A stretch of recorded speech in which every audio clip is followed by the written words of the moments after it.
À l'heure où s'ouvre une nouvelle ère à Hollywood, Johnny Depp a gardé intacte son aura de star sulfureuse.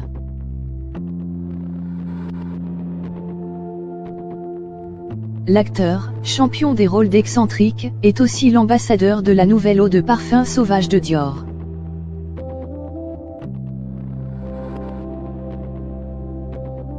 Portrait d'un rebelle glamour.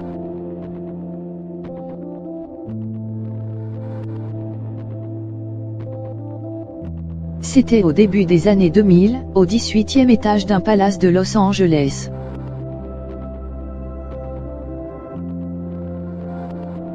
Pirates des Caraïbes, La malédiction du Black Pearl, le premier des 5 blockbusters de la franchise, sortait sur les écrans et, à cette période, Johnny Depp enchaînait les interviews, croquenot délacé, Marlboro allumé, bague à tous les doigts.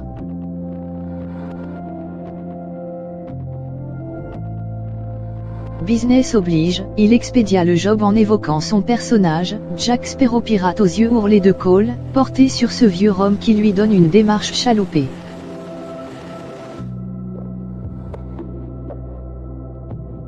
Mais, en homme de culture, il se mit à parler des Touaregs, à disserter sur Jean Marais dans ses films de cape et d'épée, n'hésitant pas à se lever, en garde des genoux fléchis, pour appuyer ses démonstrations.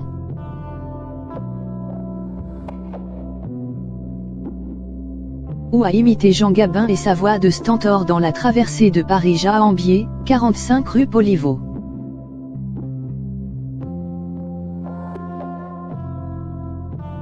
Exit Jack Sparrow, l'enfant du rock et de ses 50s sur lesquels il avait tant fantasmé, grâce à Charles Bukowski et à Jack Kerouac. Johnny Depp aurait rêvé d'être beatnik, venait, avec l'air le plus détaché du monde, de pervertir le marketing des majors et les lois de la promo.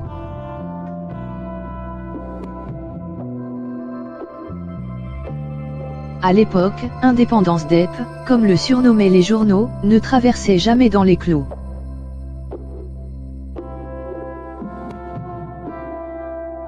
Une attitude qui servait son personnage de rebelle nonchalant, collectionneur d'insectes, joueur de guitare et fan d'Iggy Pop.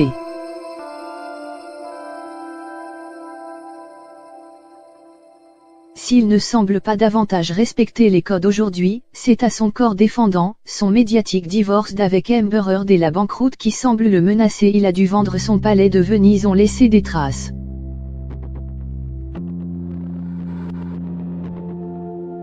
Mais l'acteur de Deadman est toujours droit debout.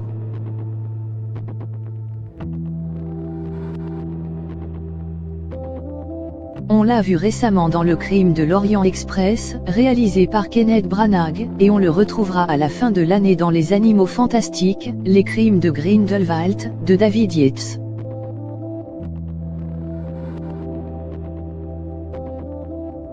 Il pourrait ensuite donner toute sa démesure dans The King of Jungle, une comédie noire signée Glenn Ficarra et John Requa.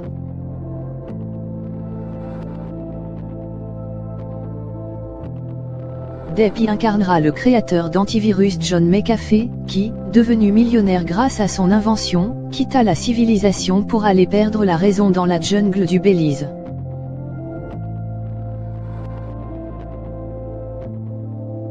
Une folie que le magazine américain Wired compare déjà à celle du colonel Kurtz dans Apocalypse Now, de Francis Ford Coppola.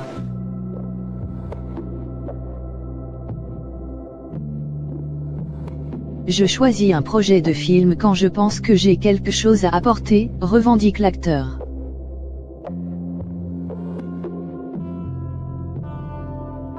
Quelque chose qui n'a pas déjà été joué jusqu'à l'épuisement, qui me touche, m'intrigue.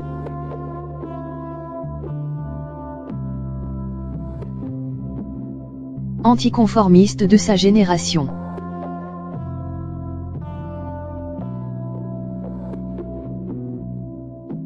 Athées ont raison d'y croire. On le voudrait, en tout cas.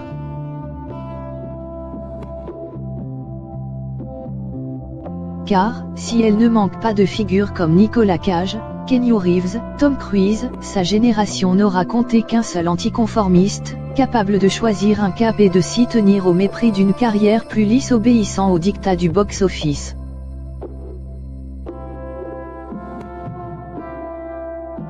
Johnny Depp, sans Cherokee et pépite sexy révélée par la série télé 21 Jump Street, une bluette, a longtemps refusé de se compromettre, non au film Popcorn, passeport sans risque pour une confortable célébrité, oui aux aventures avec des cinéastes de compétition, les Jim Jarmusch, Tim Burton, Terry Gilliam et autres John Waters, susceptibles de l'aider à construire la mythologie qu'il voulait en forger.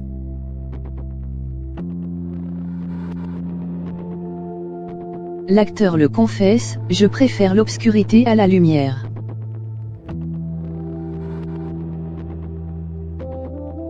Je suis quelqu'un de timide.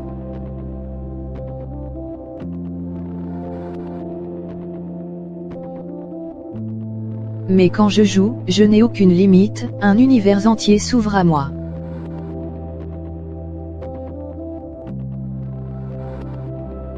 Pour camper sur cette ligne, il fallait une bonne dose de confiance en soi, du tempérament et de la chance. Johnny Depp n'en a jamais manqué.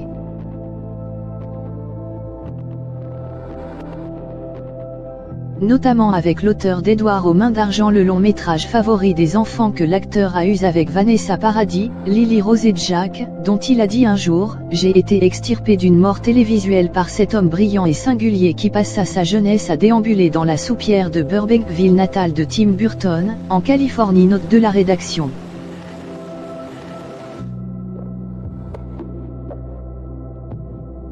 Quand il m'a choisi, je me suis senti comme Nelson Mandela à sa sortie de prison.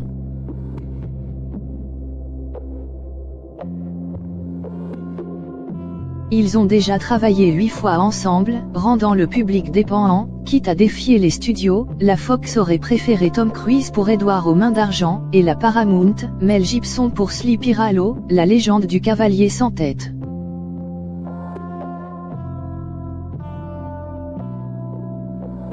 Un talent hors norme.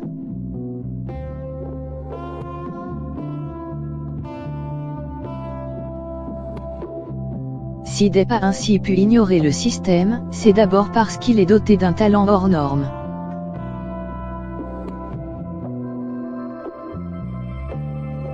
Personne ne sait mieux que lui interpréter les naïfs ou les innocents en jouant sur le presque tout muet et les mimiques du muet.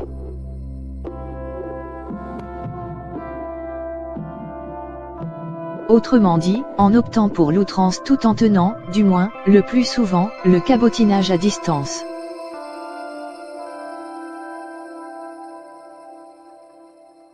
Il l'a prouvé avec la moue boudeuse du héros de Crybaby John Waters, les yeux mi-clos de celui de Deadman Jim Jarmusch, la gestuelle invraisemblable imaginée pour Las Vegas Parano Terry Gilliam ou les postures gaies de Jack Sparrow.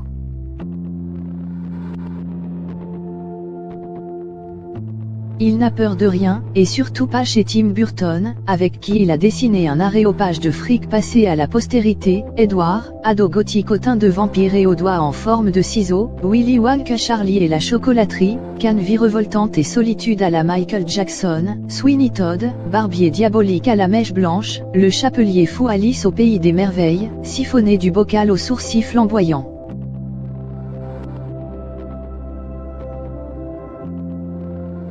De projet en projet, Depp change de masque, module sa voix qu'il contraint au murmure ou lâche comme un torrent, assume son goût inouï pour le travestissement.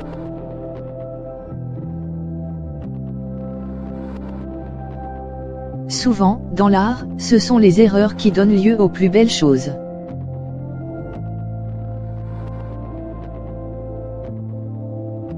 Il s'agit de saisir un instant plutôt que d'en créer un, et c'est en cela que j'ai adoré cette expérience avec Dior.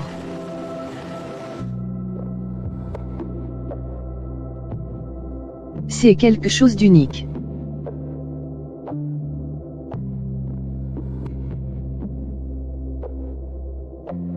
Ed Wood, merveilleux portrait du pire cinéaste de Hollywood, paria à l'air ahuri qui, dans la vie, aimait se travestir en femme, résonne même comme un autoportrait. Le metteur en scène de films de science-fiction, réalisé avec 3 soucoupes de tasse à café censées figurer une attaque d'extraterrestres, lutta toute son existence contre les studios, sans jamais rien perdre de son énergie créatrice ni de sa pureté.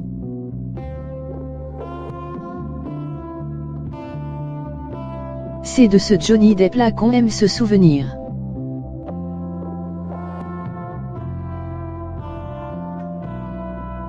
Celui qui dévastait ses chambres d'hôtel avec Kate Moss mais trouva la sérénité pendant 14 ans avec Vanessa Paradis.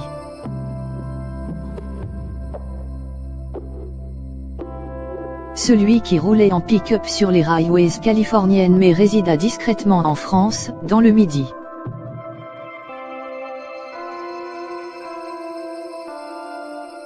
Celui qui louvoyait sans y laisser la moindre plume entre nanars et chefs-d'œuvre.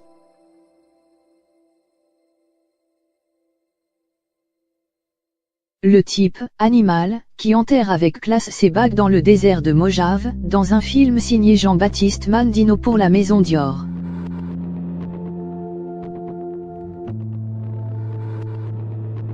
L'acteur gouverné par l'audace.